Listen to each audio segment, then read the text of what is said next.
Well, folks, the Rugby League Grand Final. Yeah, I've watched it now. I've watched it. From home, only from home. I've not been. No. Support the Wire. We weren't there, were we? Gotta say, folks, I was disappointed. I was disappointed. I was disappointed from a Rugby League fan point of view. Also disappointed as a punter. I thought I won a good few quid on the match. I won a few quid, but not as much as I thought. And I should have won about 5 times it. I thought 3 bets were going to come in. Only 1 did. And it was the wrong one. But as a game, just a bit disappointing. 9-2. Wigan always looked like they had it in the bag. They never looked like they were going to lose it. They played very conservative rugby. They just stopped the other team from playing, and they're brilliant at that. It's all they had to do, and that was what was the shame of the game, really. I actually watched the first half and decided, against my better judgment, I shouldn't have in the end, gone out at half time for a takeaway, but the takeaway's a little bit away. So what I did, I went for the old takeaway. I recorded the game and watched the second half as though it was live. When I got back, I was probably 20 minutes behind. And I thought the first half wasn't great. I thought the second half was even more disappointing.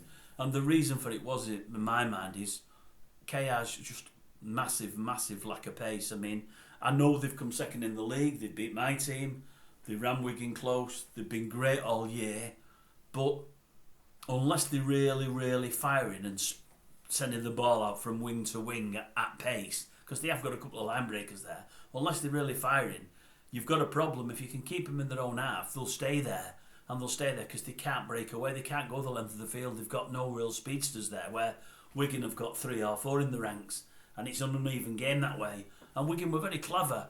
I mean, if Pete was behind this, and I would think he would have been, I would imagine he would have said at the start of each half, no penalties, no penalties, no penalties. Harry, kick that ball down their end. Let's get them playing out from 10 yards from their line. And as long as we give no penalties, they're not going to get up our end at all. And that happened most of the time. That's how it worked out. I think Wigan gave away 1 penalty. I may be wrong. It may have been more, but I can't remember anymore. And that's what you need when you've not got pace to burn. You need to get deep into the opponent's half and have your 6 tackles there. And KR weren't getting that often. They was just getting, now and again, they'd have a bouncing ball that a Wigan lad wouldn't take, and they'd get another 6 if they were lucky, KR. It was the only real time they was on Wigan's line for my money. It was all Wigan, and it was all played down the wrong end for KR. And it just made it boring. Alright, they got 2 points back, KR, but as soon as they gifted the 2 back to Wigan, it was another 2-try ball game, and you never ever felt KR would come back from it. And I think Wigan getting that 2 points so quickly meant, as I say, they just did a bit of the old ball up the jumper when they had it, and when they didn't have it, just keep them in their half. And it made for a pretty dull game for my money. That said, that isn't me being sore, I was a bad loser. Wigan have done great this year. They've won absolutely everything. Pete is a fantastic coach, brilliant, but just not a great game. Bevan French has won the Rob Burrow Trophy, as it's called now. You'd have loved the first year of it being under Rob's name, someone having a wowzer of a game. He played pretty well, he's hard to handle, 1 fantastic try. He didn't do much more than that, because he didn't have to. A couple of half-decent runs, but he probably was man of the match, but that just shows how poor the game was. 1 great try, 2, maybe 3 half-decent runs when he made 30 yards. A couple of them were across field rather than up the field. But that was really it. He didn't have to do much more. He didn't see a hell of a lot more of the ball because it wasn't needed. It was just played through the forwards, and that was it, just a bit boring.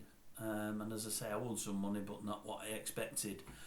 I needed Wigan to win by 8. They won by 7. And I needed Sir Marshall to score any time. He scored 1. And that plant pot, was it Thompson, who stood in an offside position when he didn't need to be there. It'd have been a brilliant try, that as well. Brilliant try. Then he goes and drops the ball. Wardle puts in his hand. Half a field at his mercy, and he drops it, man. Oh, I don't know. Anyway, not a great game, but a great win if you're a Wigan supporter, and capping off to an absolutely great season for them. You can't knock that.